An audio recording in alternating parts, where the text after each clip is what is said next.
We have reached 8,000 subscribers. Thank you to our incredible community. Your support has unlocked the gateway to the unknown. Join us every Monday and Wednesday, where the paranormal becomes normal. Tell me who made this?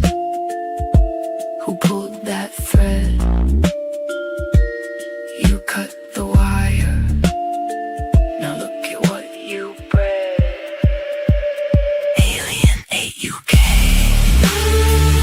You created a monster. Alien AUK.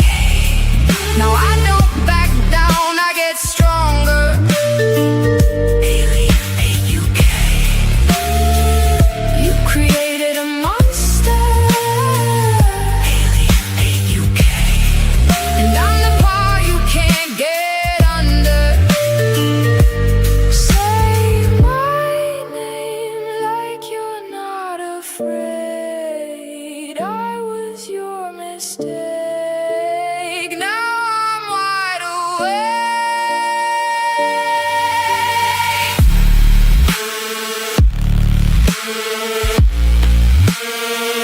Alien AUK.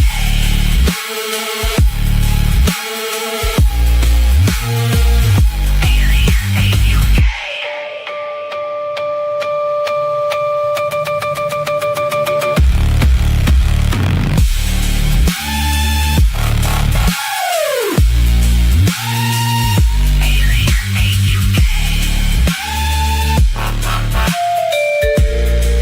AUK. Alien AUK. You created a monster. Alien AUK. Now I don't back down, I get stronger. Alien AUK. You created a monster. Hello, welcome to Alien UK, the UFO Files on this scorching hot Monday again. Still ain't gonna get used to it. Anyway, so It's two not quick raining soon. updates. First one, massive thank you to every single one of you. We've hit over 8,000 subscribers Thank you, and it's guys. still going up. The video count views are going up and the likes and just everything. So thank We're you, loving that. every single person.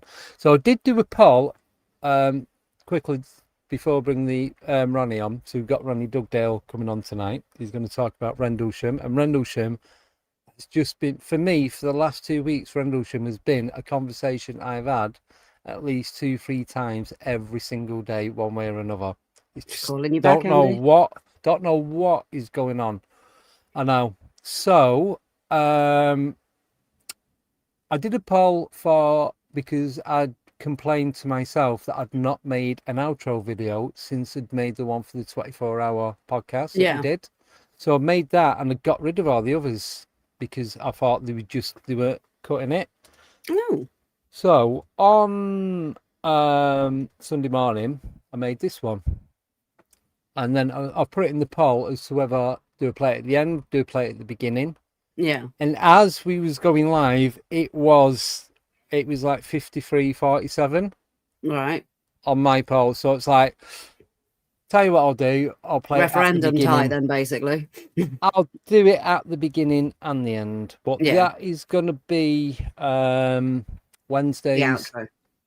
and Fridays outro. Right. But Mondays is still going to be The UFO drum and bass Files. one. Except for today. And it's shorter. It's only 2 minutes long, but it feels like it's a lot shorter than 2 minutes. Yeah. It just goes there quick. But anyway, so welcome everyone in the chat. Thank you so much for joining us. Right, I'm going to bring the guest on because we're only doing about 60 minutes or so. So Yeah. please get your questions ready for Ronnie Dugdale, and we're going to talk about Rendlesham. So hello, Ronnie, and thank you so much for coming on. I'm sorry it took me so long to arrange for you to come on, but I know the summer months for you you're very busy, so we've got to do it towards the end of the summer, like going into winter. It's lovely to meet you, Ronnie. And you too, Abby. Oh, so Abby, do you have any questions? Because That's it. Throw me in at the I- deep end, why don't you? While I'm sitting here melting, melting in this hot room. do you know, I've got loads, but if you, because I know you've always got questions. What we were just saying off air, because obviously it's the eclipse, isn't it? In 2 days' time. Oh, yeah. We've got the solar eclipse coming. So if anyone can get hold of any glasses, good luck to you. I know I've tried today. Also, as well, I've just been giving Andy some hints just to use an ND filter for photographing. But you were saying celestial events seem to ramp up the activity of the forest itself, and we were talking about it's the meteor shower, isn't it, this week?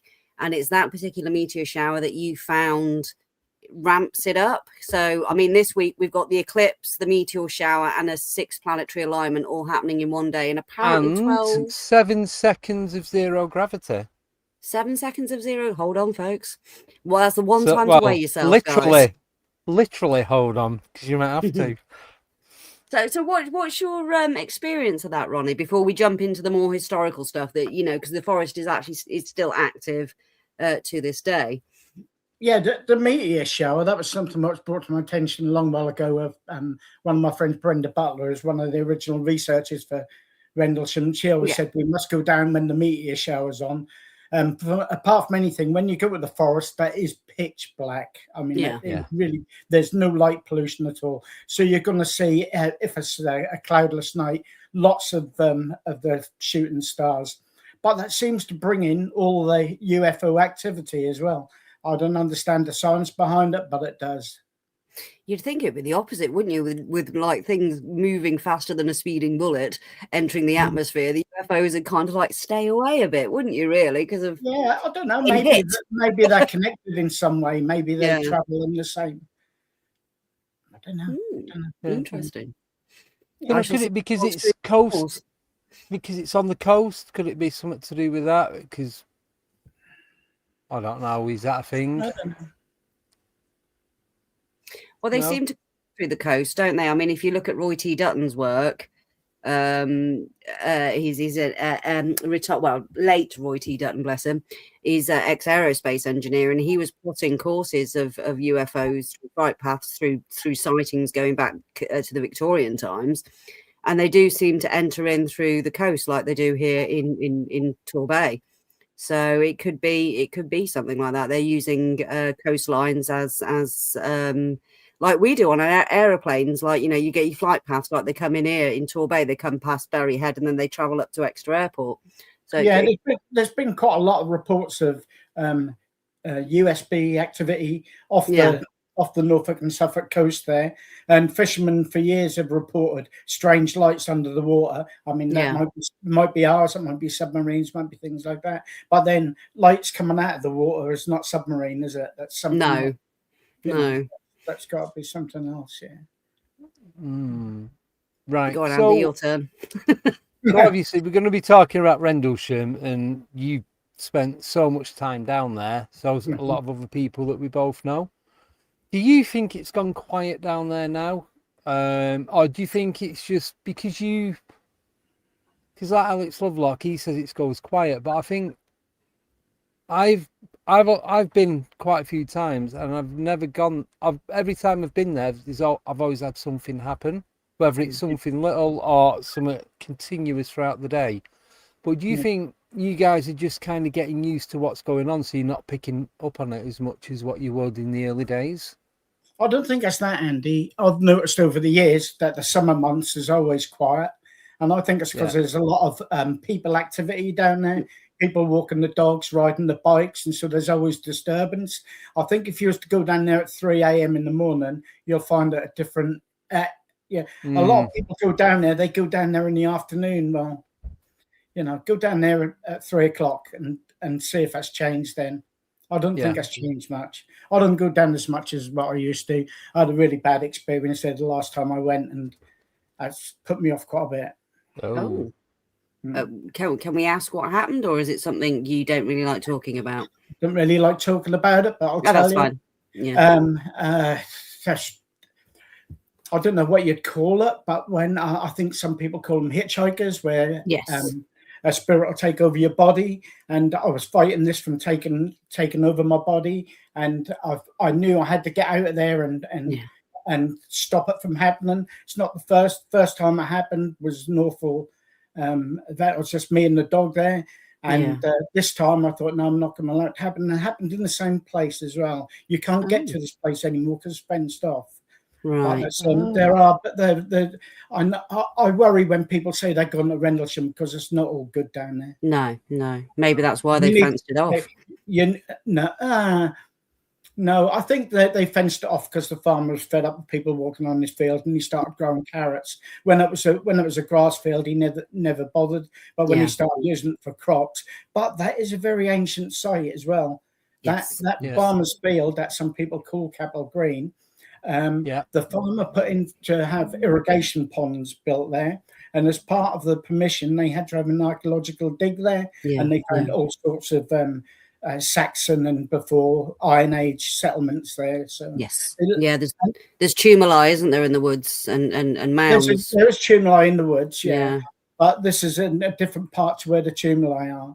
Right. But strangely, and I've never known this before, they left all the finds in situ. They didn't pick them up. So why that was, I don't know. But if you go into Suffolk Archaeological, there is a paper written on it, and that shows you everything what they found, and the ring ditches and what they call barrows and things. And that was all to the right hand side of the finger of trees. And where I had my experience, the bad one was right at the end of the finger of trees on both occasions. Wow. Oh, bless you. I mean, was it something stuck, or were you able to shake it off and No, I just wouldn't allow it to take I wouldn't allow it to get because we have had friends who passed away after being there, and one of them, Chris, I can't remember his second name, he the last time I spoke to him, he told me that the bad spirits were coming home with him, which I quite believe is something that can happen. And well, he ran his car into the only tree on the road, so oh God. Yeah. Oh, I'm so sorry. Yeah, and he's not the only person who's had bad experiences like that. Yeah. So I would say to anyone go there by all means. You need to know how to protect yourself. Protect and ask for protection, and you should be definitely fine. Yeah, and don't take anything from the forest, because I mean, I've done archaeological digs myself, and I've been involved in the finds processing afterwards. That is unheard of, to leave finds in situ, because it's all part of the process. It's so to the fact that they didn't take them, there must have been a reason for it. Yeah, they only done the dig on the site where the ponds were going to go, but I'm sure convinced. Where that finger trees is, there's a stream run in the middle of it. If you listen to Colonel Holt and his what happened to it on his night, he says they fell into a stream and they all got wet and cold and miserable, and so they made the way home. But that stream goes on the other side of the road. Now, if you go back to ancient times, that would have been a tributary all the way down. That would have been where it ended up at Rendlesham. And not surprising that the tumuli in the forest, because that would have been what they call the Sandlands years ago. There wouldn't have been forest there. Obviously, that's a new thing. But just a stone's throw away, something new. Yes. Yeah, this is true. And the Rendlesham, what would you call it? Not castle, palace. The Rendlesham Palace, which they think was King Redwell's palace. Oh, I've never heard of that. Well, that's in the village of Rendlesham, which is quite a way away from Rendlesham Forest. Yeah, but it's all recent. The recent archaeology. Oh, I'll have to look into that. I've not been on a dig in age. I need to get back on a dig. I've not been on one in ages. And I suppose you've heard of the legend of Old Shuck, the giant dog. Yes. Well, when they done a dig at Leiston Abbey, they found the remains of a skeleton of a huge dog. Oh wow! Oh, maybe because the festival was on last weekend, wasn't it, in Bungay? Was it really? Yeah. Yeah, the Black Shuck Festival was on. I know people that were going to it. Yeah. So I was going to try and go down, but it's just not happening. You'd be surprised how many people claim to have seen it. My father, being one, who was the most down-to-earth person ever, swore that he'd seen it. And then years later, when I was looking through some old copies of the Yarmouth Mercury, where my dad said he saw it on the beach. Other people claim to saw it as well. So, I mean, is it a ghost dog? Is it a real dog? Who knows? Well, Is it a guardian? I mean, Maria Wheatley talks heavily about that, doesn't she? She talks about these black dogs or white dogs, these massive hounds. They're somehow sort of guardians of ancient land and ancient landscapes. So maybe it's something to do with that. Is that what people are seeing? That is what they're calling dogmen? Who knows? Could it be the same thing or something totally different? Yeah. There's been all sorts of cryptoids seen in the forest. Yes. Yeah. Oh, yeah. We've seen orbs. Me and Alex, Elaine argues in the chat. We've seen a will-o'-the-wisps going in and out the trees. This was like this was around about 11:30 at night, like stupid o'clock, and we just watching them going in and out, and we tried getting them on film, and it's just not picking anything up. Just down from the forest, there's a field there, and that's called the Lantern Field. And the will-o'-the-wisps go right back to ancient times. They've been spoken about in Suffolk. Yeah, that's on the maps as the Lantern Field. Yeah. Oh. So is there any? I mean, obviously there is a place of high strangeness, but I know you do get geological lights and things like that happen. Is there any kind of natural or geological explanation why you would get this light phenomenon like the will-o'-the-wisps, or is it purely high strangeness? No, I think it's a bit of both. But just up from the Rendlesham Forest is a mound called Barrow Hill or Barrow Mountain. Now, there was an excavation there, and that was done in 1980, and they unearthed 200 burials there. Yes. Wow. Just coincidence that was at the same time as what the Rendlesham incident was. Ooh. But they only came to a stop after a few weeks, and all the I don't know what you'd call that stone, but the like quartz type stone, because that sparkles in the sun. Yeah, that like a was granite used type for the thing. trackways throughout the Rendlesham Forest. So that's why my theory is that a lot of the activity happens on the tracks, not in the actual woods. Yeah, because the they've got quartz pathways are all made up out of that stone. Yeah. But that's an interesting thing to look into as well about, the graves. They reckon it was the last battle of East Anglia. They were all male bodies that were buried there. One or two children, that's all. I went there with John Burrows, John Burrows from the Rendlesham Incident. Yeah. We went there and we took a bloke called Wyn Keach, who's... I know Wyn. Yeah. You know Wyn. And he took all his equipment, his cameras, and we caught some real high strangeness on that mound. Yeah, I bet. Yeah, he's got some good kit as Wyn. He's a really interesting bloke as well. It's great. He's very down to earth. Yeah.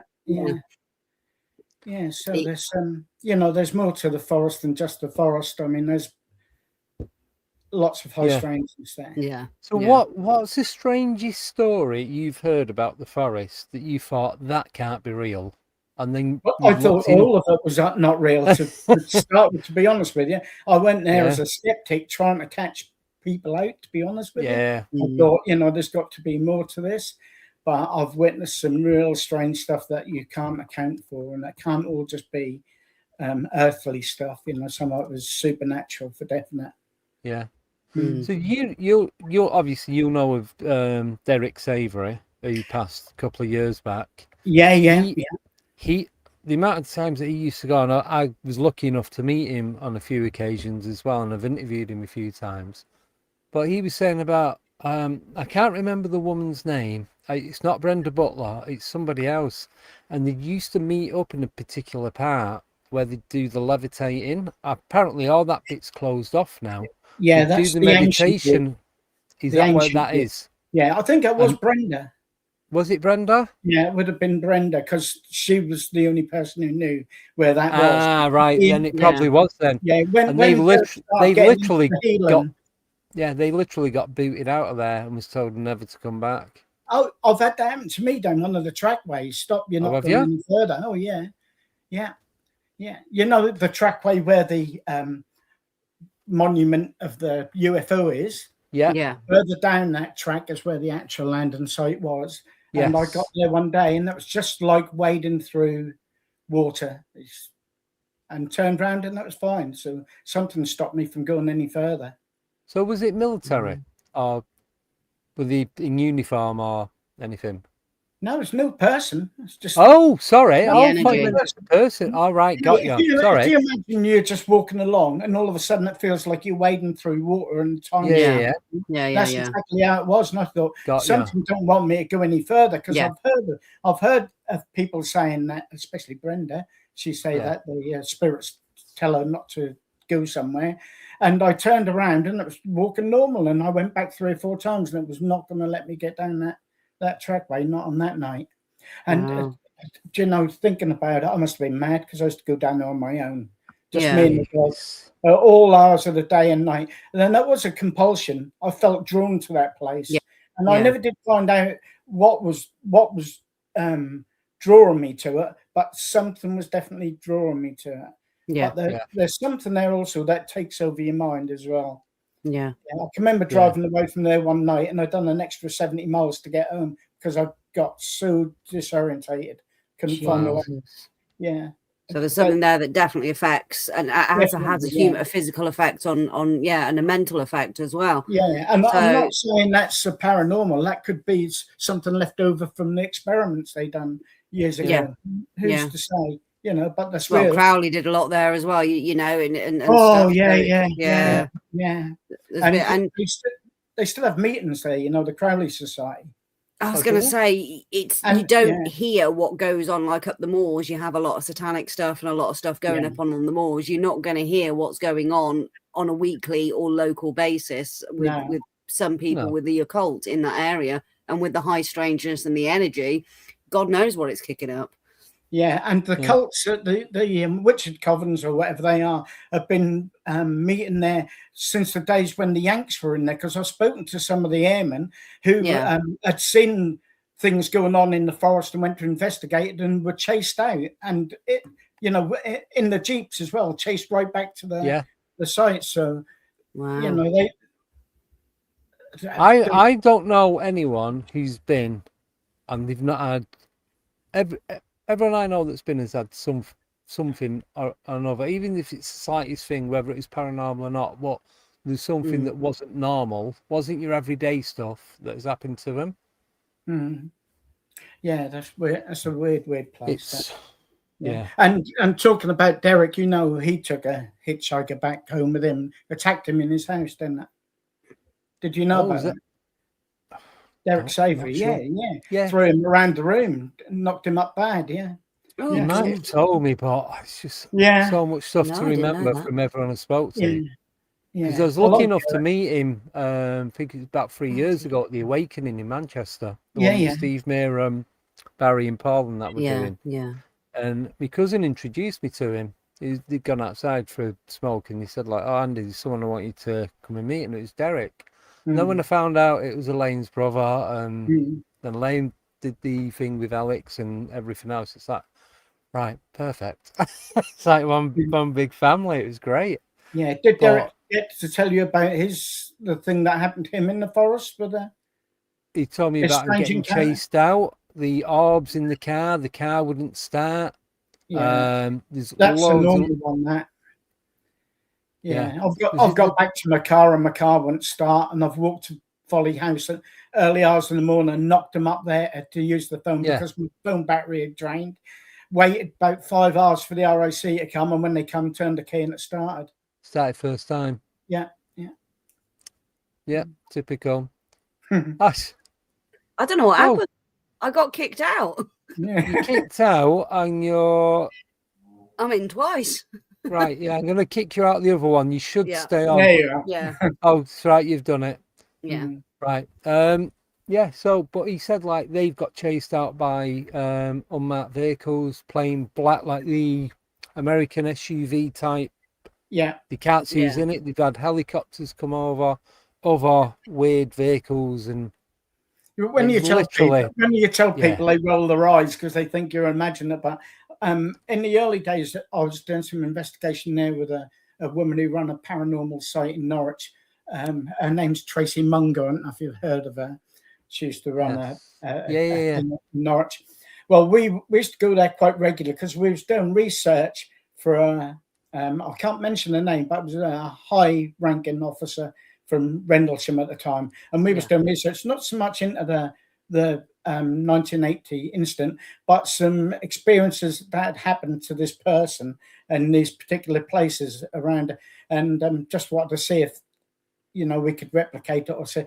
Anyway, we got followed by unmarked jeeps by people. Trace used to wave at them, and they'd wave back. They followed us all. They followed us all the way to Pin Mill, and we returned back, and they followed us back, and then we've lost them. We've gone in the forest, and what happens? A little Apache helicopter comes over, and they're filming us, filming them. And Tracy waves, and they wave back. Yeah. So whether they're just using you as like training exercise or something like that, I don't know. But I haven't had happen to me, but I have heard of people having their cars penned in by a minibus with what they called Men in Black. Yeah, you get it in Wiltshire as well. We've been chased off a site by jeeps and stuff and followed around. So it's something. I think, as I say, we were talking about this behind the scenes. Do they put these military bases in areas of high strangeness? One, to study the phenomenon, and two, is it a bit like when you're storing radioactive material, the same as on you have power stations? Does it have to be on a certain magnetic ley line or certain things in the earth in order to store these bits of equipment or these weapons? So is it that kind of like the same thing? Because apparently nuclear power stations, they need the Earth's energy lines to actually work properly. The two that I know of in the UK, well, there's one at Heysham, just outside Morecambe, so that's on the northwest coast. Yeah. And Battersea, I know that's not nuclear, but there's a power station, and it's right on the river. Yeah. So we've got one just down the road from Rendlesham called Sizewell. There you go, and they're digging up Sizewell at the minute as well. They're finding all sorts. The archaeological digs there. And the other thing is there is a ley line run right through the forest. There you go. Yeah, there is. Yeah. Is it the Michael ley that runs through? Does that continue up there? The what? Is it the Michael ley line that continues up there? I wouldn't know, Abby. I don't know enough about that sort of thing. Yeah, but I know there is. They do run. It's an energy line run right. It's an energy line. Same with Wiltshire. I mean, Kit Hill, where we filmed that amazing UFO, and we were getting almost like Phoenix lights in the sky. Although we could see one with the naked eye. The rest we couldn't see apart from through the infrared scope. But that was over a place called Kit Hill, and that's come out through Freedom of Information that back in the day they used to store nuclear under there as well. So there does seem to be a correlation. Yeah, definitely. See, what gets me is after the incident in 1980, why didn't they then close it off to the general public? Because the road that goes down to Eastgate car park, that wasn't there at the time, was it? Or was it? Yeah. Oh, I thought that was built afterwards because. No, that was always there, and that was leased to the Americans along with the bases. The actual road. Right. Yeah. Right. That's why they could carry arms between the two bases. Got you. Yeah. So why didn't they then close it off after the incident? Because it proved there was an incident. Yeah. Well, that's not stopped them before, has it? I don't know. It proves there's an incident. If they're like, it's the lighthouse, but we're just going to close all the forest off. You can't get to it. There's nothing to see here, but we're just going to. It would create too much suspicion and chatter, wouldn't it? Yeah. Yeah, but look what's going on now. It's like 40, 50 years on, I'm still talking about it. Yeah, but 40, not 50, not that old. I couldn't work it out that quick. You're adding years to me now. I knew I had a zero at the end. Sorry. The thing is, Andy, I feel with Rendlesham, the story's been so fragmented, and there's so many different. No one really knows now what went on down there. No. That there's been so many stories out that the It's done truth. by design, though, isn't it, to muddy the Yeah, waters? of course it is. That's done Yeah. to confuse. But- And so if anyone come up with the truth, they just say, "Oh, that's just another." And the thing Another is, all version. the military personnel that were there, they didn't get to see exactly what was going on until after it had already started. And then, like Colonel Holt and Penniston and that, they'd gone in and they got like the stuff that had happened afterwards. I know there's things happening 2-3 days before and a few days after, wasn't there? It's like, Yeah, a lot longer before that. was it 2 weeks? it- or so? Was no, it I 2 got weeks? years, Oh, Stephen. even more. Yeah. Really? Yeah. Oh, But to the personnel who were there at that time, there was Got incidents ya. happened 2 weeks before and also 2 Yes. weeks after. Mm. yeah. So, because they was getting all the different stuff that was going on, and they're, like you say, they're still piecing it all together to try and work out exactly what's happened. And then obviously there's stuff that you can and can't talk about, and things that have been deleted and altered and changed, and then we're going in there to try and find out what actually went on. I think everything that Colonel Holt knows he's said. Yeah. John Burroughs and the others, Adrian Bastinza won't talk about some of the things in public anyway. John Burroughs has just written a book, I think it comes out in December, which is a novel.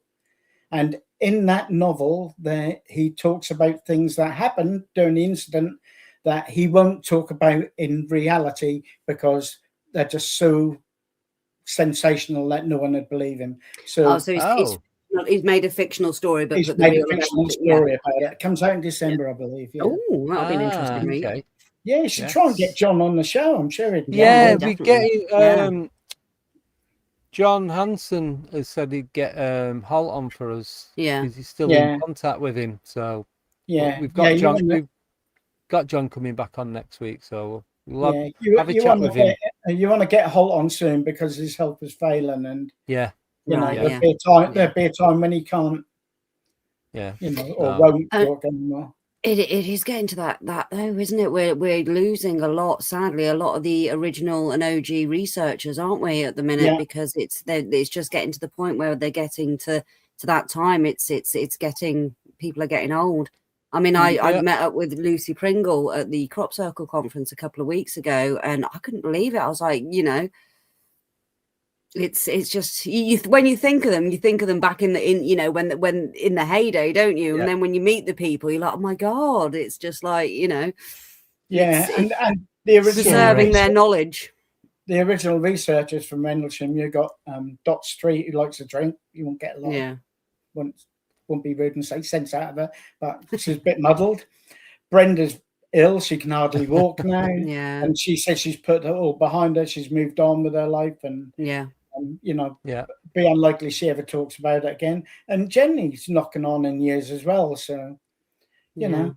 And then you've got other research, other people like Nick Pope. No one expected him to die, but there's another one gone. No, I know. Yeah. Sad. Mike Oram, bless him, he's not well.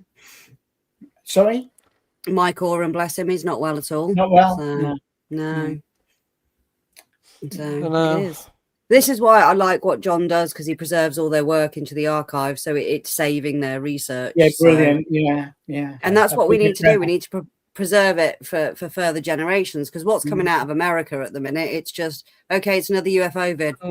Whatever. Give us the real meaty juicy stuff. Same thing, different location. We want hard, actual physical evidence of every president for the last few years said they're going to be the disclosure president, but I don't know if they're even in the loop. No, they're just spamming us with poor quality video, basically.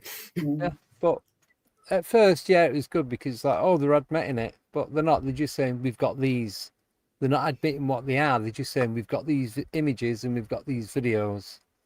And then it's down to you what you think of it. Technology they've got, which is ours. Precisely. Who knows? I mean, there was technology in the 80s that we're only now finding out they had. We had no idea, which could explain a lot of the things.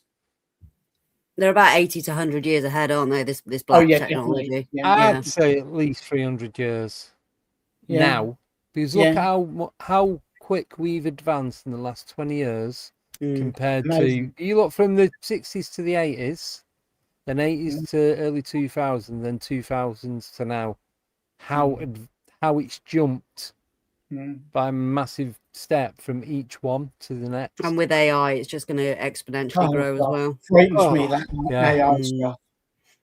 Yeah, especially when you hear some of the things that, you know, ChatGPT breaking out of its sandbox and some of the things that it's doing. So, yeah. Oh, well, do you know what? Nicole told me something last week as to what. So you know the videos that I've done. Obviously, I use AI because I'm good at art. I'm not that good, but it would take days to do a 10-second video. Yeah, take months. Yeah, to do all the coding and that. But so to create the video, she says go into ChatGPT, tell it what you want. It will create the command for you then to put into Grok to create that video. Yeah, well, yeah. God almighty. Always use AI to talk to AI. Always. Oh, I do now, as of last week. No, What's the next thing will be an I've AI literally AI only voice just. answer? I've only just. That'll I've be the been next using it It 2 will. years. Yeah. Only just learned it last Yeah. few days. So, but yeah, it works for what I want it for, and that's. I'm not going to be making any weaponized robo dogs or anything anytime No, soon. we'll leave that to Elon Musk. I think we've got some questions, haven't we, Andy? We I've have. seen a few I was highlighted. just going to jump onto them. So this one is from Stephen Cullen, and he's put, "Hi Ronnie, do you think Major Laurie Reinfeldt gets a recognition enough about her encounters while she was stationed there?" Well, I think the problem with Laurie is she wasn't there during the Rendlesham incident. She was at home. She paid for her own flight home.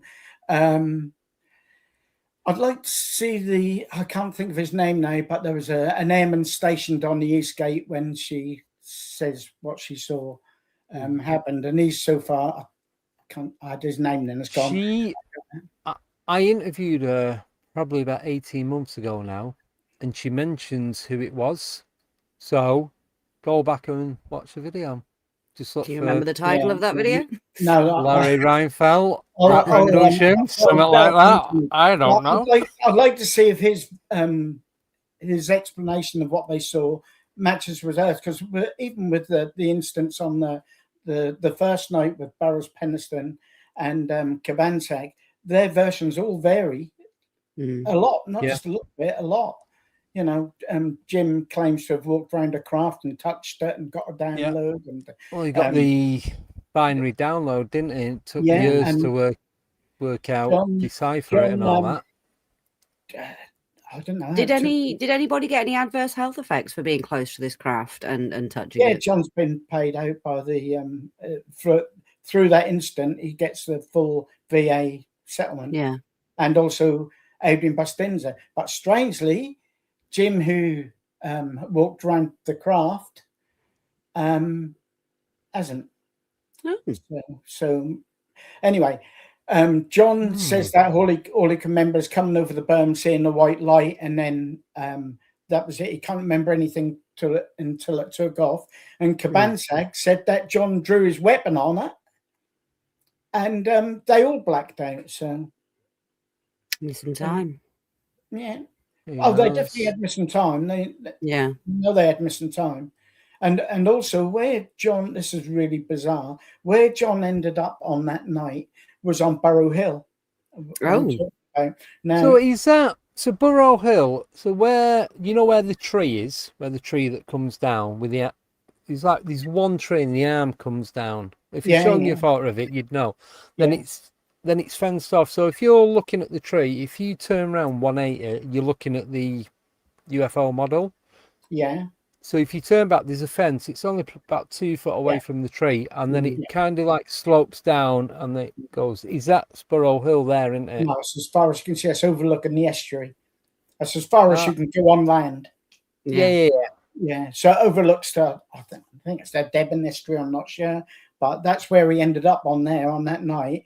Now, when he came over a few years ago with Wynne, we walked there. Well, we drove most of the way because we knew a way to, and then we walked the rest of the way.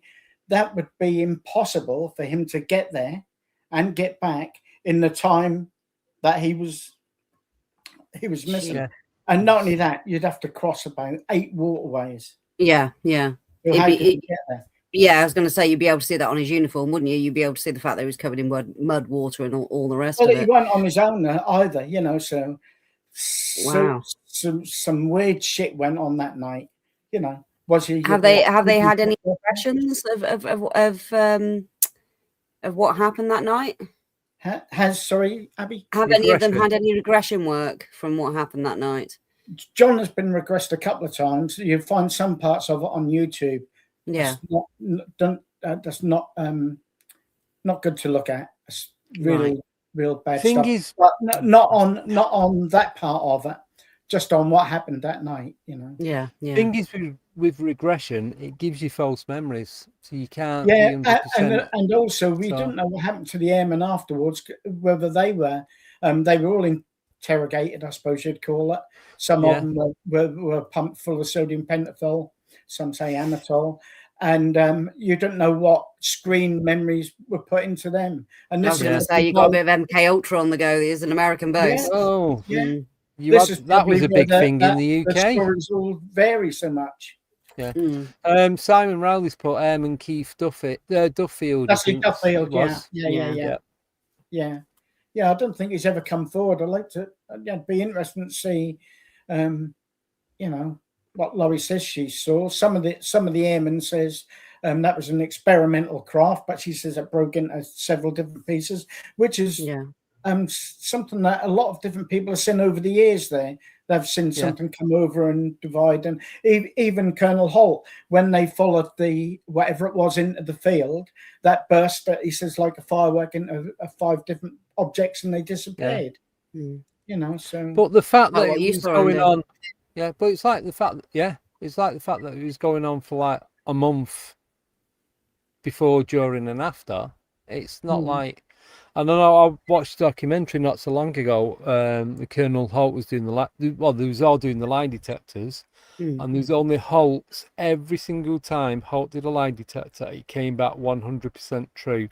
Some of the others, it was like the lie detector was like, really? Is that what you're saying? Was that a lie detector or was it a stress analysis? No, this is a lie detector. So Colonel Holt, out of all of them, is the only one. Yeah. According to this documentary, he's the only one that has passed every single time. He's not changed his story. He might have changed, like the detail. He might have remembered something or forgot something. But he's never come back to say any of it was made up. Well, then again, you've got the screen memory and MK Ultra. Sorry, Ronnie. When he tells his story, that's almost like parrot fashion. You know, if I listen to him now, I know what's coming next. Yeah. And the thing is, if he believes his story so much, he'll pass any lie detector test. Yeah. That's how lie detectors work. They work on your sweat from your fingers and things like that. Yeah. Things what happen when you're lying. Yeah. You That's why sociopaths and psychopaths can pass it, because they believe their own BS, basically. And people who are used to lying will pass them as well. Yeah. They know how to lie. Yeah, but I don't know. It just seems that. Don't know. It just seems to be the most genuine out of all of them. Holt. Yeah. I'm sure he's keeping some stuff back. Oh, yeah. I know he's not going to say everything, are you? No. Would you? No, absolutely not. Not only that, I mean, he had a career to think about as well, didn't he? And a pension and things like that. Yeah. Don't know. Yeah. I think the tape has definitely been doctored and played about with and edited. And there's a big gap in there. If you really study that tape, there's a gap of quite a while where something could have happened has been cut out. Yeah, well, they're gonna censor it, aren't they? They're never going to release the full thing to the public. I mean, you know, just not. No. I mean, what's the most interesting aspect of the Rendlesham incident? We won't call it because it happened over, as you say, years, but this intense month period. What is the most interesting aspect to you, Ronnie, that makes you just think, That's a difficult question. so many aspects, sorry. Making you think. Well, I can't really say one thing because the whole incident, especially on that third night when Holt Yeah. done the tape. I mean, you can hear the fear in his voice when he's talking. Yes. You Yeah. know, that was obviously something that he'd never experienced before, and that was witnessed by so many people, weren't it? And Yeah. so, you Yeah. know, So I know. things still are Sorry, coming go on. out years Yeah. later, because they always said there was no radar returns. He kept asking all the while on the radio, is there they call it, I can't think of it now anyway, but the radar station on the airbase, and also I think it was Mattershall, something like that, where Eastern Radar. He was asking them, "Do you see anything?" And they were saying, "No, we see nothing." Well, it came out years later that they did, and the tapes were confiscated. So things still do surface, you know. Yeah. Yeah. Go ahead. Sorry, go on. That's right. I've just got a question for you. That's all. I just don't want to forget it. Go on. I forgot what I was going to say now. All right. Sorry. They didn't release everything in the 2009 files, put it that way. No. No. Never will. No. But I asked you this when I got to meet you last year, and I'll ask you again. What do you think it was? What do you think was going on? Do you think it was an experiment? Do you think it was aliens coming visiting to see what was happening? Or did they open something they shouldn't have opened, messing about with something, and created some sort of portal? Yeah, I think that probably that was an experiment. They didn't know how to stop once they started. That opened up maybe a portal, or whatever you want to call it. The veil was thin, and all these things come in, and they didn't have a clue how to control it. But I think it probably all started with an experiment. Yeah. Colonel Holt will say no, it couldn't possibly been, but I think he wasn't in the loop on everything. Oh, When the C5 plane came in after the incident, that came with a crew of we'll call them airmen, that were in plain uniforms with no insignia. They were told they'd done their own security, and Holt to this day haven't got a clue who they were and what they were there for. There's rumours. There's rumours as well that he was doing MK Ultra type of experiments in Woodbridge. I can never remember the other place. Bentwaters. And Orford on the island. Orford, also as well, they were doing RAF Bordsey just down the road. Yeah. Got they were doing Stargate as well, weren't they? The psychic program. Remote viewing and all the rest of it. I think there's just another question just come through, Andy. Yeah, we've got a couple, I think. Yeah. I'll do this one first. Yeah, because this is from because she mentions Bardsey. So, Ronnie, do you think anything has to do with the goings on at Bardsey? Maybe a portal being opened by the radar? Yeah, I do. Yeah, whether that's Bardsey or over the water there at Orford Island. Because they experimented. That's how they can't find out radar, because they were actually inventing the death ray. And that was only by they realised with the death ray that worked as a radar. Yeah. So I mean, and we're talking after the Second World War. So whatever they've found since then, but there's well, it's all Tesla technology, wasn't it? And you got Reagan's Star Wars program and all the rest of it. It was it wasn't meant to be a radar. It was meant to be something to shoot down. I remember you telling me that when we met up that day about the death ray and all that. It just sounds so like science fiction. It's well, the just messes with your head. They're shooting drones down with lasers now. They've got energy weapons with I mean, did you see that video? It was at some sort of concert in America recently, where this sound wave or something hits the audience, and they all get knocked over in a wave. So there's some sort of energy weapon being discharged there. I'm not sure if it's in there in the Sky Crash book, but during their research for that book, they went along the beach near Bordsey, and they witnessed the death ray being used, and what alerted them to it? They found all these dead seagulls on the beach. they were getting washed up, all these dead seagulls, and then they were there one day, they were somewhere where they shouldn't have been, when a hatch opened up, and this ray. So, and this is 1983. So, Something very similar happened a few years ago on Anglesey. A lot of dead birds. Yeah.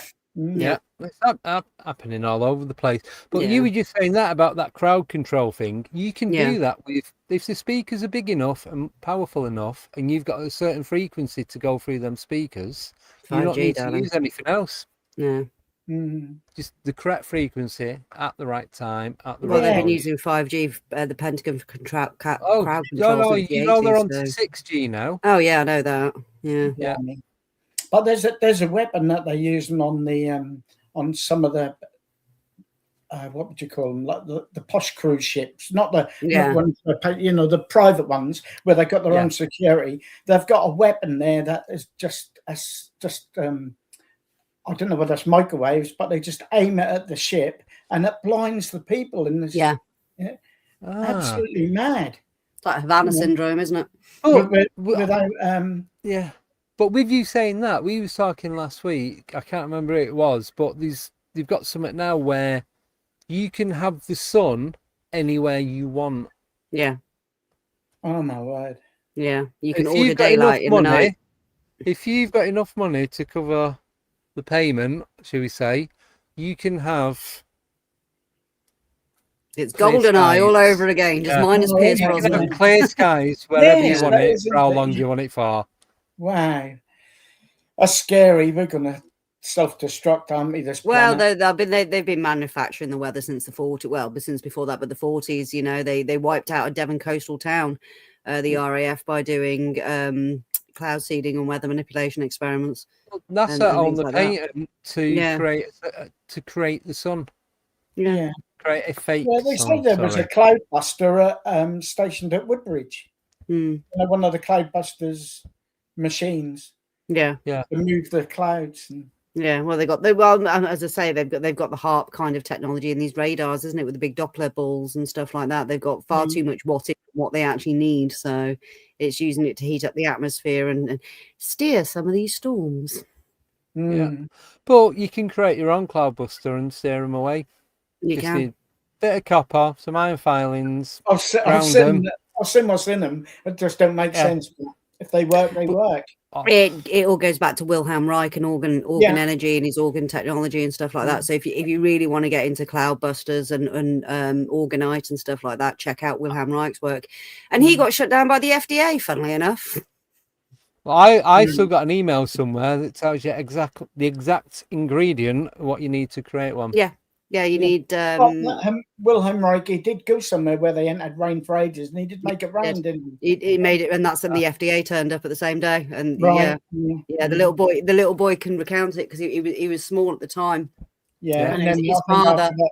Yeah, his father had called him in because they were having drought and heavy rain. He bought his cloudbuster, and it started to rain, and FDA turned up while they were on site. Wow. Well, all these wildfires that are going on all over the place. Yeah. There's someone that I follow on TikTok, and they created this cloudbuster, and so you've got all the smoke, not just the clouds, but you got all the smoke coming over from the fires, and there's all that had gone. And they said within 2 hours there was 2 or 3 helicopters come over to see what was going on. Oh yeah. You'll get visits from upstairs. Yeah, you get a lot of UFOs with cloudbusters as well. They do attract the all phenomena. Wilhelm Reich documented it many times with his experiments and orgon energy and that, but they shut him down because of the orgon chamber and stuff like that, because it was helping people with the C word. Yep.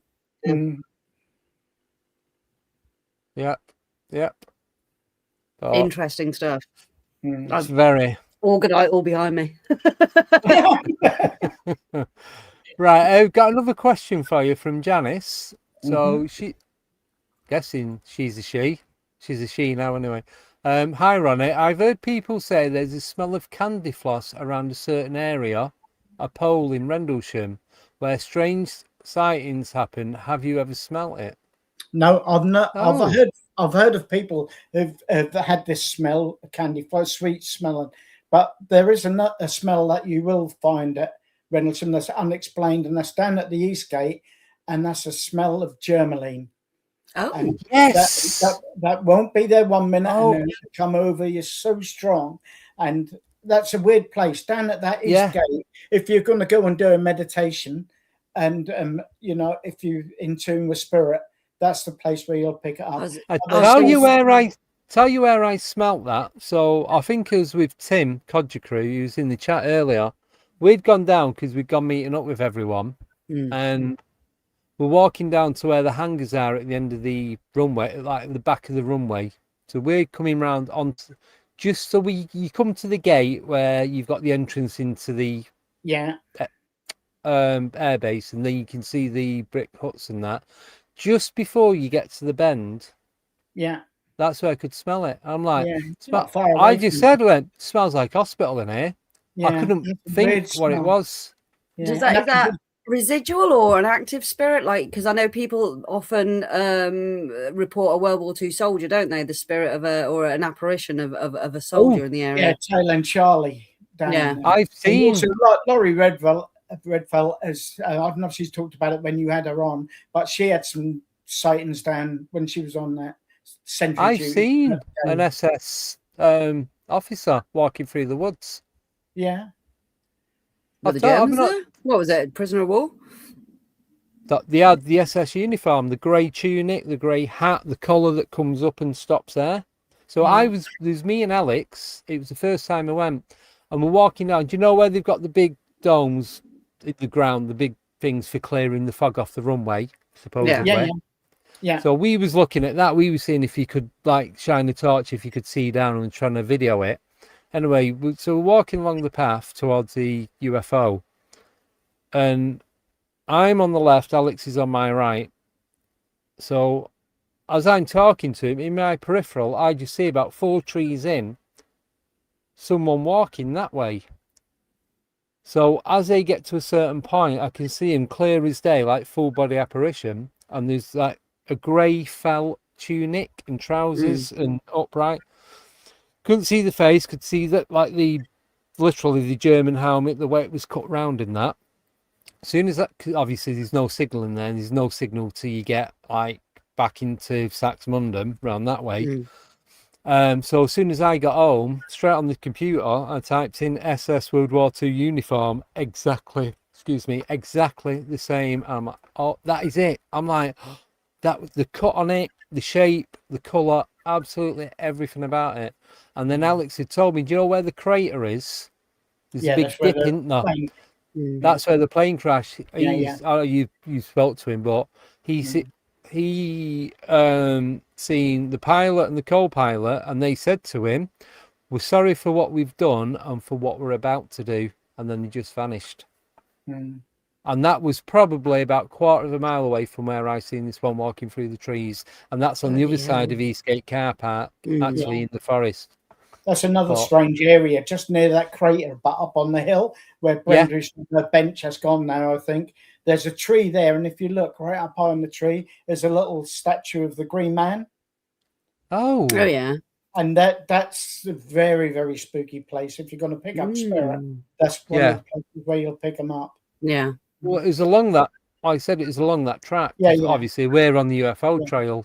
So just before you turn right, you've got the crater there on the left-hand side. That's it, yeah. You also get the hooded figures as well, don't you? Yeah. So where you're on about, Abby, so when you cut across the road from Eastgate, as soon as you get on that path, you might as well turn your phone off or throw it away because your signal just goes. You've got absolutely nothing. Right. I don't think that's natural. That's probably the bases cutting the signals in the area more than likely. I mean, you get the 7-foot hooded cowled figures as well, don't you? At Rendlesham? So that bit, just quickly. So I got into that bit. You've got the tree and the little brick. What we think is some sort of lookout. It looks like an old 70s. No, looks like old toilets from the 70s. It's like a big brick shed thing. Yeah, I'm not sure what that is. Yeah, probably an entrance to a bunker, love. It's probably the underground bit. No, that was originally, I didn't know, but that was used for the people who control the deer. Used to put all the deer carcasses in there. Right. Okay. So that's a storage point. So you've got a tree. Well, what it was originally, I mean, that's older than than the forest, I should say. It's Yeah. probably been there since the First World War. Well, there's a tree right the side of that. This is what Derek was telling us, and a couple of other people have shown me since, where, because you've got big cat sightings there, and you can see where there's claw marks, like 12, 15 foot up, where it's ripped the bark off. It's clearly something stuck its claws in and ripped it down. Yeah. So as you go up that bit, then you cut a left, and there's a corridor, and that was the one where I was telling you, Ronnie, where there's all the grasshoppers, crickets, dragonflies, and butterflies, like there's in some sort of long case. Yeah, There's thousands of them. I've never seen so many in one area. But at the end of that, where you can turn left towards the runway and turn right along that path to the crater, that's where Alex seen the hooded figures in the trees, and that big giant, call it a whale camel. It looks like a big hairy fish just on the ground that he took a photo of. So As there's for the some bugs, weird shit goes on down there. as so for the bugs much. and stuff, I mean, I was watching something. There was some sort of like, not like a Tesla coil, but something you can stick in the ground, and it's almost like a Tesla coil to help the plants. And the bees were flocking around this thing like there was no tomorrow, because they could sense the electromagnetic disturbance and the vibration. Yeah. So I think that's what was happening with your bugs. So they were imagine kind that. of attracted to You electromagnetic can't disturbance. see that, but they're stuck in that, and we're just walking through as normal. Yeah, And I swear to God, I've never seen it. You're like in Indiana Jones, where he's he goes in and the floor is crawling with bugs. It was like that. You had to walk right. You didn't matter where you walked. You were standing on them. Parts of the forest that's devoid of any wildlife at all. There's Nothing no in there. sound.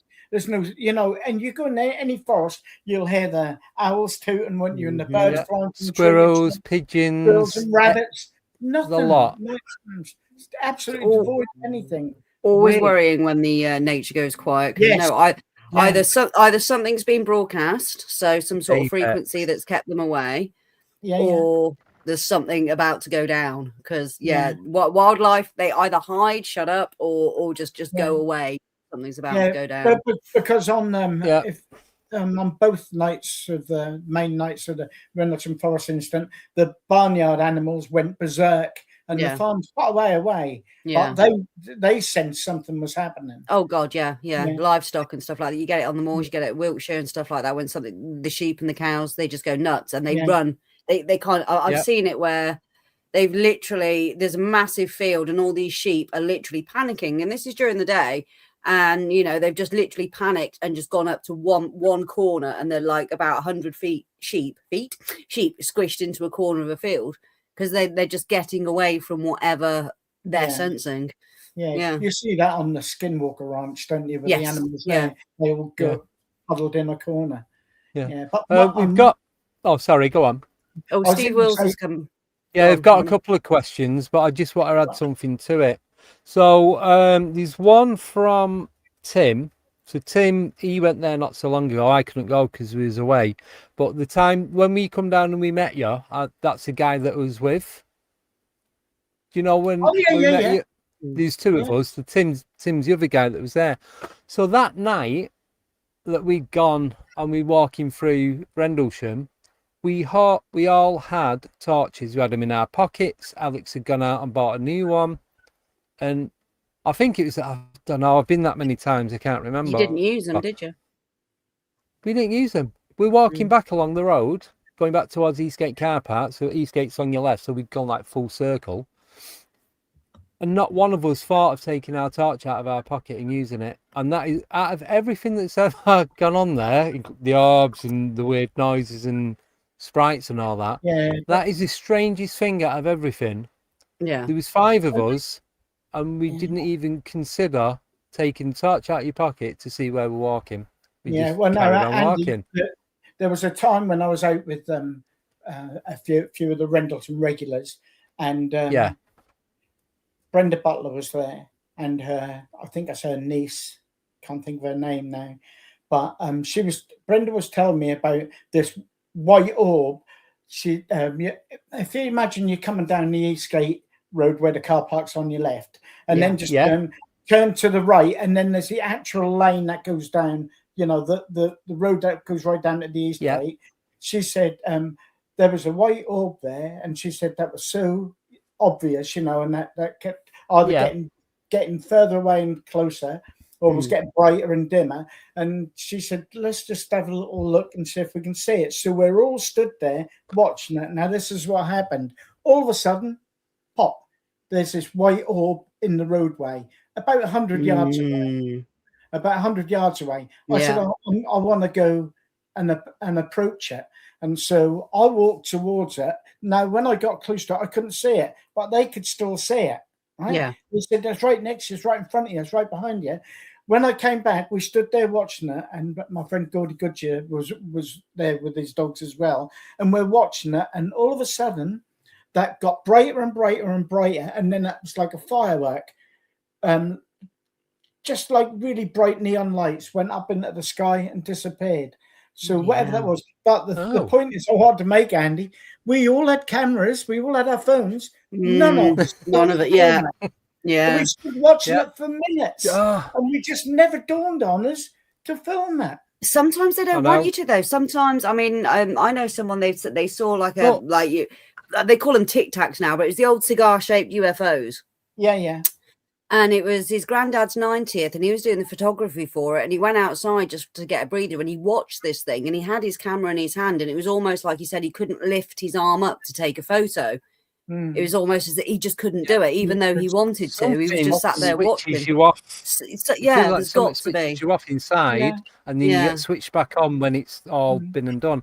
But the other thing, so I just wanted to say, so when we're saying about the smell of germaline, me and Tim, we got there early. It's before we met up with anyone else. So I said, go and have a look on this bit. I've not really ventured around this area much. I've always gone over the opposite side.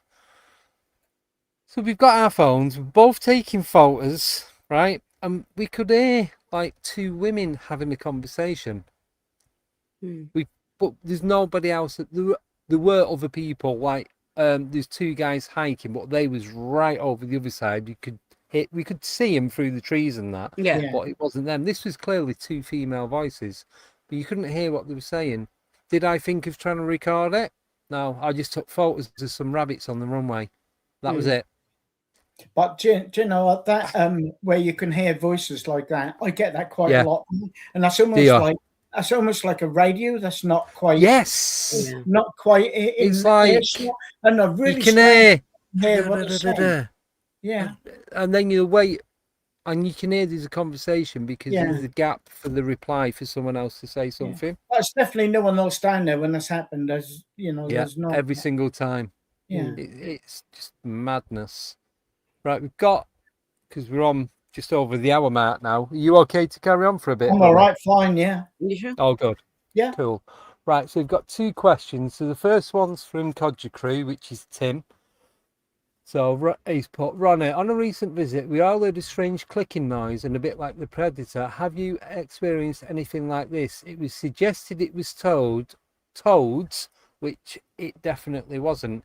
Now, just before you answer that, me and Tim went out and did an investigation at one of the most haunted place in Northampton. It's the old St John Church ruins. He had his REM pod. We put his phone down to record it. We didn't hear it at the time, but when we played it back, we heard this predator noise. Let me see if I've got it, just in case nobody knows what the predator noise is. Oh, here we go. I'll play it now. Oh. Right, there we go. You're not.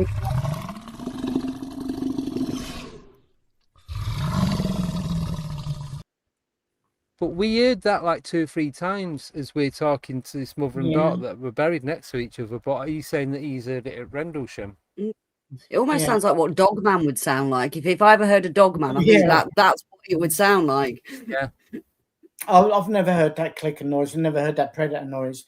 But there are people down there who claim to have seen a predator like shimmer. Yeah. And I, because I'd never seen the film, I had to look see what predator was. Yeah. I understand what they mean now. You know, like this. So it was like something's cloaked, isn't it? It's like some sort of like heat haze almost. The travel. I've seen that. It's actually not so far from where I'm living now. 3 or 4 of them climbing up these trees at like 4 o'clock in the morning. That was weird. I'll save that for another time. I just called them invisible monkeys. 'Cause I couldn't see them, and they look like there's about 2.5 foot tall. But Yeah, there's a video I saw it years ago. It was I think it was on Reddit, and there's this family that are living out. I think it's up at the Appalachians, and they've got this lovely like decked balcony from their lounge, and they're all out on this decked balcony, which is up at height. And they're out with their kids, and all of a sudden something starts breaking the trees and breaking branches off the trees. And when they zoom in, it was kind of like this again, like a predator type shimmer to it, and they couldn't focus on what was literally breaking all these trees apart. It's a strange one. The military have got the technology. Yeah, you say military have got the technology to do that now, and yeah. I interviewed someone not so long ago saying that they've witnessed military personnel using that. Yeah. Wouldn't surprise me. Wouldn't surprise me. It's probably where Who they come from. Yeah. It's a strange one for you, Andy. But we was there one night, and we're going back like 15 years ago now. I was with that Tracy Munger, and we walked down the to the east gate. When we come back, all the tops of the trees had been snapped off, just like they were matched. And we're talking trees that with branches that thick. Bloody just hell. like something had gone along and smashed them all up. So no one ever knew what that was. Yeah. They took them branches away fairly quickly the next day. But whatever that was, maybe that was an energy beam weapon or something that they were trying out. But we're talking Woodbridge, and Woodbridge, there is the Army Rock Barracks there, but no RAF or anything like that there now. No, but something caused no, it. because I used to deliver to Woodbridge, because Woodbridge is literally, you go to the end of the road, and then you've got I call it the triangle. You got the farmer's field that splits the two bases, the runway to the barracks. Yeah. And it's if you used to walk, it'd take you about 40 minutes, but it's like 5-10 minute drive. But it's just straight across. I think we had a comment coming up, obviously, with all these energy frequencies, microwave energy or any stuff like that. Has anyone ever taken an RF or a Geiger counter down there and done any readings? Took my tri-field meter, which picks up that'll pick up RF. No, it picks up radiation. Yeah. But I can't remember. I've got it on video. Go back and watch it. And Alex has got it on his. So we was at the end bit. So you go to the end past the UFO, and the path stops, and then you do a right, and then you go down to where Alistair Crowley used to do all this stuff. So you're going down there, and it's where they did all the logging. So there's a bit where they've cut all the trees down. That's where Alex said you used to see all the shadow people. Right. So we've gone into the forest on the left-hand side. I've got my tri-meter, and I've got it up on a tree, and I'm just slowly moving it up and down like that, and the numbers are going up. So they're going up on the radiation level, but because it's a tri-meter, you've got to switch between, because there's only like two little screens on it. And all the numbers are going up. It's never done that. The only time it does that is if I switch it on and put it on the desk, because I've got all the electronic. It just goes bright red and bleeps like it's going to blow up. Yeah, hence the orgonite. So, but other than that, it's just it was weird, because there's no power cables, there's no water cables, there's no gas pipes, there's nothing. There's no power cables. None that we know of. I'm sure there is. Yeah. There probably is, but I'm sure Bordsey is connected to Woodbridge, and Woodbridge connected to. Oh, good God, yeah. You're gonna have all these tunnels underground and all that, but you can't see anything. 60s to communicate between nuclear bunkers and stuff like that. Absolutely, yeah. And there's a lot of passageways at Bordsey as well. Been down them. Who's there? Yeah. They're flooded at the moment, but I've been down them. Somewhere's flooded. We had someone else who's got water. Quick, water your garden. Get your buckets out. I think we had tomorrow. I know. We had a few more questions. I think, wasn't there? There's one from Steve Wills. So Wills, So I'll do this one now. So he's put: has Ronnie experienced electronic malfunction with batteries running dead in certain areas of the forest? I did with my night vision device when in the forest at night with Brenda Butler years ago.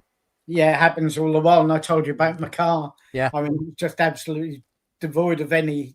There was You know, that was just like the battery was flat, but they weren't. How do you get the AA out? Because there's no signal there. No, I You had to go to the farmhouse. Holly House and woke them up about 4 o'clock in the morning. And to use They must get that all the time. Battery was gone as well. Yeah. But Well, they the took thing all is the as well, side. Yeah. you've got to pay. So when you get to Eastgate car park, you've got to pay, and it's moneyless pay meter. Right. You've got to pay by your card, card or phone. You haven't got a signal to do it. I think that's where they're getting you, because then you get a parking ticket. Cause Yeah. I was going to say, how's that ticket meter work? Because you need a signal to get it to contact It the bank. takes you about 10 minutes for it to do anything. Once you start putting your reg in, it's a nightmare. And there's only that one. There's only one. There's no others anywhere else. And you watch. There in the middle of the night, parking warden. You watch. Yeah. I wonder if anyone goes down there early hours in the morning. I doubt it. Because you can only pay up till 11:59, like 1 minute before midnight. Yeah. Yeah. Maybe they don't want you in the woods after that time. £6 it is. Yeah. I'm intrigued. I'm intrigued. I want to go. To Rendlesham. Yeah. Oh God, yeah. Go without me and there'll be trouble, Andy. Yeah. I'll be calling the UFOs going, oi, he's in Rendlesham. Yeah. When you go, Abby, don't go with a crowd of people. Just go to 2 or 3. Yeah. The most of you protection first. Yeah. Oh yeah, I do anyway. With the work with Haunted Den, I always protect. Yeah, open and close. First time it was just me and Alex. Second time, me, Alex, Mike, and his dog, and his daughter. So 3 people and a dog. The time went at night. It was me, Tim, Og, Simon, Miles, Simon's son. So he's never more than 6 of us. Well, we were going to get a cabin, weren't we? We were going to get a group of podcasters. Yeah, there's only going to be 5 of us. Yeah. Yeah. If you go with a crowd of, you split up. Yeah. So like you go in groups of 3. Different areas, yeah. And I'll tell you what's a good game to play. Stand down the bottom of one of the tracks and say, right, you go first, and walk down there on your own. I'll do that. Pitch black, no torches. Yeah. Yeah, I'll do that. Say that. Anything's going to happen, that's going to happen then. Yeah. I'll volunteer myself for that experiment. Just make sure I come back. The thing is, though, some of them tracks, even walking down there during the day when there's people about, you still get that uneasy feeling. Yeah. It's easy to get lost in there as well. Everywhere, it does look the same. Yeah, every track is straight down. Yeah. There's no markers. There's nothing. You've got to know where you are. Definitely. No, I'm used to closing up the buildings of a night for HD, so I walk around by myself. Normally without my torch anyway, because I've forgotten it. So. Yeah. I don't like torches. That takes away all the fun. Yeah. I think we was just because we were chatting as we were walking. We just didn't think of doing it, but it's not like it wasn't like any of us to not have a torch on. Yeah. So. Well, maybe they didn't want you to see what was in the tree line. Maybe it was a good thing you didn't put your torch on. I have my night vision goggles with me as well. Not once did I switch them on and wear them. Probably a reason for that, Andy. It. Yeah, there's probably a good reason for that. Have you heard about the reports down there? John was telling us about some of them. Yeah. I've witnessed Derek told me about a lot of them. So I know that's no one throwing them. I've been there on my own and stuff. Yeah. The stones. And they're new stones as well, aren't they? When they're tested, they're like they're not from that. They're not from that area. The ones that I collected were all about the size of a half crown, if you can remember what half crown was. And they're flat. Yeah. See, so when I was at Cannock, did I show you this last week? I found that rose. Oh yes, you did. Yeah, you showed me that one. Yeah. Nice. And it was just there on the floor out of everything. It was just that one. So I thought, I'm having that. So I took it. What about doing a Skoll experiment there with the mirrors? Well, that's not far from Rendlesham, is it? No. Skoll, where it all started. Yeah. He's literally down the road. Mm. Yeah. Yeah, that's an interesting one, isn't it? I know. I'd love to go there and find out more about that place. Yeah. Oh, me and Emma are hunting mirrors at the minute, different kind of mirrors, because we're obviously she reads the experiments as well, and the coloured mirrors or reflective metal mirrors. They're saying they have the best results with, but you can just use ordinary mirrors as well. But So yeah, here's an experiment for you then. Funnily enough, when Steve Mira was explaining that next week, it cuts off the broadcast. I was watching it back, and then I don't watch him back. Yes, you said always watch him back. And then when we say, I said, I'm gonna try that. But when he's actually explaining how to position the mirrors, it completely. What's this, Rabbi? What's this? The Stoll experiments, where you're using 3 mirrors in like an M shape. Yeah. So you've got one with the camera pointed at one, and then one behind it, and then one off to the side, like it's an M. And what you're focusing on is the reflection from that one in the back one behind.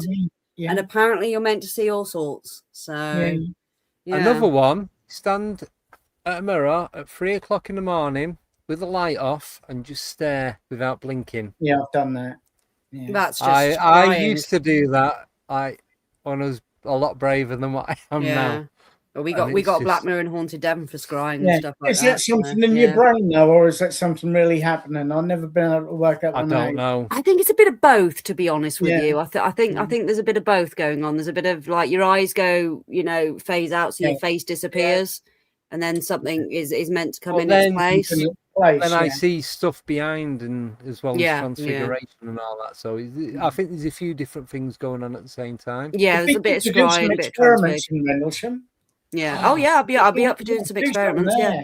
And film them as well. Yeah, I'll be up for that. Yeah. Yeah, I've done experiments with Brenda, and I'm not going to talk about the MSS story as well as mine, but with fantastic results. Yeah. Should we do it? Should we sort something out? I think let's arrange. We'll get John to come down. Yeah, do a skull and do a CE5. People in the chat want to meet up. I know Og will, Tim might, Dandy, he's up for coming to Rendlesham. Obviously, if we get quite a few people, we can just split into different groups and go into different areas. Yeah, I mean, to stay together for a certain amount. Yeah. Like when you sort out what's what. You want to experience stuff. In my experience, that's always been when I've been on my own or with one or two. But when I've been with a crowd of 6 or 7, nothing. Same with the paranormal though. When you're investigating these places, if you've got a great big group of people, it almost like kills off the energy or scares off the energy. Yeah. When you've got a very small amount of people, especially if you're with people where you're bouncing off each other energetically anyway, that's when it seems to stuff seems to happen. Yeah, I'm just putting. Sorry, go on. Well, what we could do, Andy. There's a campground. Right in the forest, is maybe have a camping weekend there. Oh, that sounds good. Yeah. There we go. If anyone's interested, email me, alienateuk@icloud.com. Yeah, I'm going to leave that on for a bit, and then we'll sort some out. Alex will probably come. Elaine, both Elaines will come. Simon, anyway, Miles will come. Yeah, get John Miles is down as well. coming on next week. John. Yeah. There's a couple of people in the chat that are up for going. So just email me, and I will arrange it, because I've not got anything going on now between now and Christmas. Well, but I've got loads going on. But I was going to say, yeah, we have, love. I've got the Festival of the Unexplained in November. That's 4 days. Yeah. So I've got to do all the media I've done all this side of media. Just on that weekend, I'm doing all the filming, podcasting, live streams. Well, me and Abby are doing it. And then other little bits and pieces in between now and then.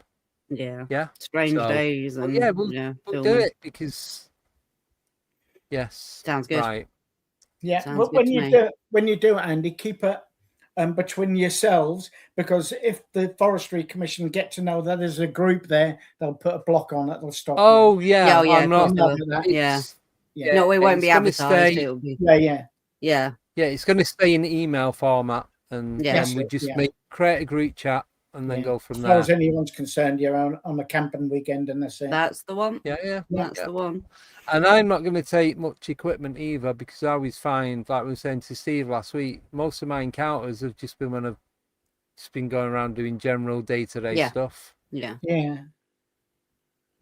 So. Yeah, I was with a group a while back, and they had one of these machines where you ask it questions. That was interesting. What they call it? Yeah. What, the Ovilus? I'm not convinced with them. No, A spirit box. no, it wasn't a spirit No, box. I think there's a lot. One where someone a wears lot some of them headphones, you can't hear what you're Oh, saying. Oh, yeah. Estes Estes method. Yeah, Estes Yeah, method, no, I yeah. do That's the like one. that. Yeah. But when you have That, them apps that you have got on some your really phone, interesting results. yeah, See if we can the get apps Ron that you have on Uvesi's your to phone, send us. they're all preloaded, so Oh, I'm yeah, not, they are. They're all Yeah, preloaded. yeah, sure, yeah. It Yeah. has to be, don't it? I don't go with them. Get Ron to send you his thing and try that, because you saw that going in Gettysburg, didn't you? What's that? Ron's device. Oh yeah, digital sounds experiment. Yeah, Ron Lardes and Ron Lardes, Yakoveti. Yeah. I'm Yeah, Vati. That's the one. getting them back on soon as well. So Yeah, he's I think October. I think he's coming on with me. yeah, Spooky season. no, it's good. Yeah, we'll sort that out, Ronnie. Yeah. That'd be good. Abby, Yeah. did you say you've never been there before? Never been to Rendlesham. No. So how did you know about the Jumalay? Treat. I'm South Devon, you see, so it's a bit far. So I've never made it up there. I've done Wiltshire, Dartmoor, and all the other weird and wonderful places. Yeah, Pick hoping to go Nicola. Shining Clouds soon. Pick Nicola up on the bringing way, Nicola. because Nicola Oh wants God, yeah, to go. yeah, definitely. Her brother doesn't live too far from there. No, that's it. Yeah, I nearly give his location away, but I won't. She'll have you. I know. She's like, what are you telling everyone where my family live? Yeah, so yeah, if we arrange it this end, Ronnie, if you arrange your end, Yeah. and then, well, if we get a date first, we'll work out a date, see if whoever emails me, then we can go from there, and then we can do some filming, and then if you want to come back on after we've done it, we can have a chat, Good. debrief. Yeah, I'll and see then what we'll I can sort find out out some where the experiments camps as well, are, Ronnie. whether they're still open and when they're Yeah. open. So. Yeah. Or if not, Excellent. there's bound to be another campsite. But it's interesting having it right in the forest, isn't it? Well, yeah, that's it. The thing is, if you Be very Blair Witch. if you know what you're doing, you can have a campsite anywhere. That's all I'm going to say. Yeah. You just don't get caught doing it. That's all. Yeah. It's only illegal if you get caught, folks. I don't think Disclaimer, that was a joke. I was gonna say. Facilities to come and police it anyway. You know. Yeah. No. But yeah, we'll sort something out, and we'll just get a date and go from there. So right. So that's it. Thank you so much, Ronnie. Thank You're you welcome. for coming on. Only just Pleasure to surface meet you, really, Ronnie. isn't it, that? Yeah. It's an interesting place. Yeah. You know, I hope as many of you get to go down there, but just be aware that's not all sweetness and love down there. No. It's when you're dealing with anything to do with the high strangers and the paranormal, you know, you are playing with fire, so you have to do it respectfully and safely. Yeah, good. Yeah. But I take it as like my driving instructor said to me. He goes, when you're out and about and you're driving, expect the unexpected. And you know what? He weren't kidding. It's still going on 30 odd years later. So I put that to paranormal and everything now. Expect the unexpected. And don't go in with any expectations, because that's the best thing to have. Absolutely. Go in. Yeah. Go in, just meeting up with some mates, having a walk and a chat, and anything And happens, enjoy it's a yourself. bonus. Yeah. Yeah. I'll walk down that Definitely. path by myself. I'll be quite happy to do that. You might have to come and get me at the end, but yeah. Oh, you're on your own. No, you got to push yourself through the fear barrier. Yeah. Once you've done it once, you're not scared of anything after that. No, that's it. You'll just hear this little help. I can't believe I'm going to say this. Take it in turns doing it on different paths. See what. Oh yeah. Yeah. But the only time I really did get shit up was when my dog started growling at nothing. And my dog never growled. He never barked. But the hairs on the back, stood up and he growled, and I could see his teeth, and there was nothing there. So he's picking up on something. He was picking up on something. Yeah, protecting you. Yep. Yeah. But he could Oh, yeah. obviously sense or see something. Yeah. Oh God, yeah. Right, so that's it. Thank you again, Ronnie. Thank You're you, welcome, Abby. Oh, an absolute pleasure. a Ronnie. nice little informal chat, and not having to get too deep into the Rendlesham story. There's loads of ways people can find out about the Oh, forest yeah. story. Yeah. Yeah. The So- story's been told. It's what's continuing to go on, which is what we're continuing to study, which I find fascinating. It's Yeah. everyone else's perspective of it Yeah. as well. And if you go down there and just have a walk about, like you guys have just said, don't expect anything. No. And you've more chance of something you will, even if it's something tiny, and that'll be the thing that was there for you. And That's go in with your thing. respect as well. Don't Yeah. go in there demanding. Go in there with respect. Yeah. Of the Yeah, agents who are in absolutely. the area. Yeah. 100%. Yeah. So before we go, Baby with a Laser is a complete knobhead, and I told him the other week that I can wiggle my ears, so he makes me do it at the end of every show now. So I'm gonna have to do it, just proof that I can actually do it. I just want to say Obviously, nanu I've got to take nanu. headphones off, so I can't hear you. Yeah. I'll get a bit closer. All I can say is, hey, you guys. There you go. Andy, I didn't realise you're in the Goonies, mate. Well, like yours. It's the Goonies, not the Goonies. Yeah. You know, I said it the other week. I learnt to do that on from Tiswas. Yeah. Someone was on. Obviously, it used to be on Saturday morning. Someone was on it one morning. They could move their ears. I thought, I got to learn to do that. I was about 7, 8, 9, something like that. What you done? Built up the muscles in the back of your skull. You just basically you move your eyebrows without moving your eyebrows. That's how you move your ears. I can curl my tongue. I can't do that. So Ronnie, I ain't anything? telling what my party is.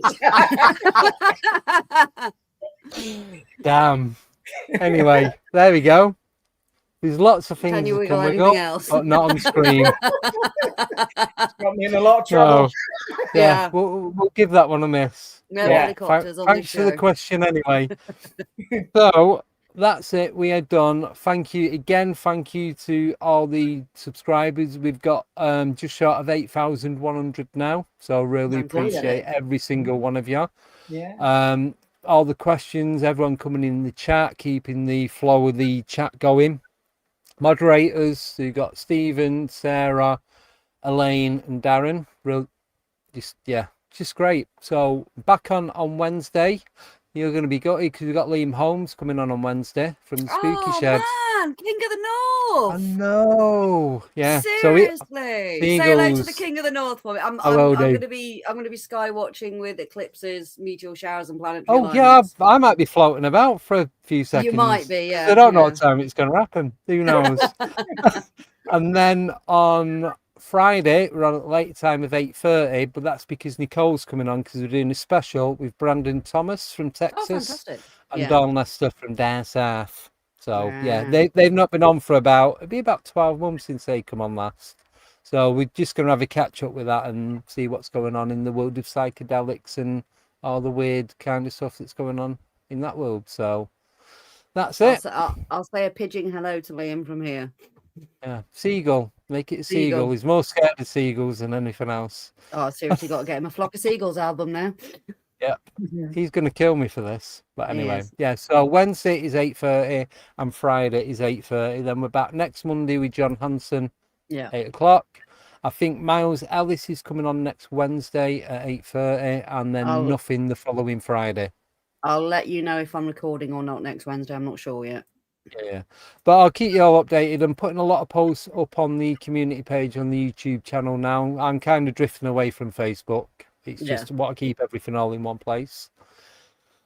So that's it. So thank you again, everybody, for your time and support and everything else in between. So I'm just going to play this before we go to say a big thank you.